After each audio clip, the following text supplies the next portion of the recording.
আমাদের প্রিয় নেতা বঙ্গবন্ধু শেখ মুজিবুর রহমান খুব আফসোস করে বলেছিলেন, কোন দেশ পায় তেলের খনি, কেউ পায় গ্যাসের খনি, কেউ পায় সোনার খনি, আমি পাইছি চোরের খনি। বাড়িয়ে বললাম না তো?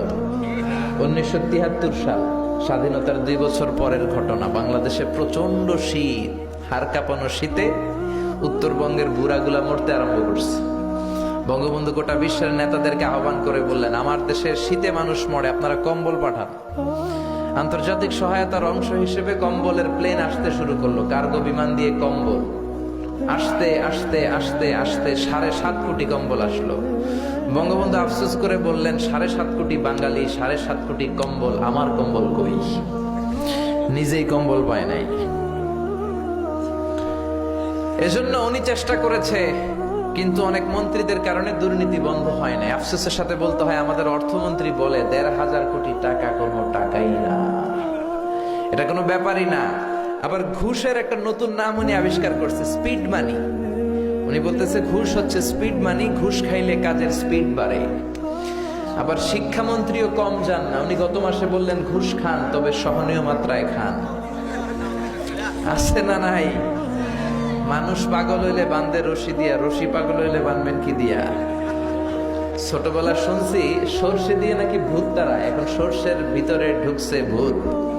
बर्बादे गुलिस्तान के लिए एक ही उल्लू काफी है, गुलिस्तान की हर शाख में उल्लू बैठे हैं, फिर अंजाम में गुलिस्ता क्या होगा? चिल्लाए को ठीक किना? একটা ফুলের বাগান নাকি তছনছ করে দিতে একটা হুতুম পেঁচাই যথেষ্ট। এখন ফুল বাগানের গাছে গাছে, শাখায় শাখায়, ডালায় ডালায় হুতুম পেঁচা। ফুল বাগানের নসিবে কি আছে আল্লাহ ছাড়া কেউ জানে না। 1971 সালের 9 মাসের রক্তক্ষয়ী যুদ্ধের মধ্য দিয়ে আল্লাহ বাংলাদেশ নামক এক ফুল বাগান আমাদেরকে দিয়েছে। এজন্য কোন দুর্নীতিবাজদের হাতে এই ফুল বাগানকে ছেড়ে দেওয়া যাবে না। চিল্লায় বলো ঠিক কি না? এই বাংলার জমিনে কোরআনের আইনের দরকার আছে না নাই?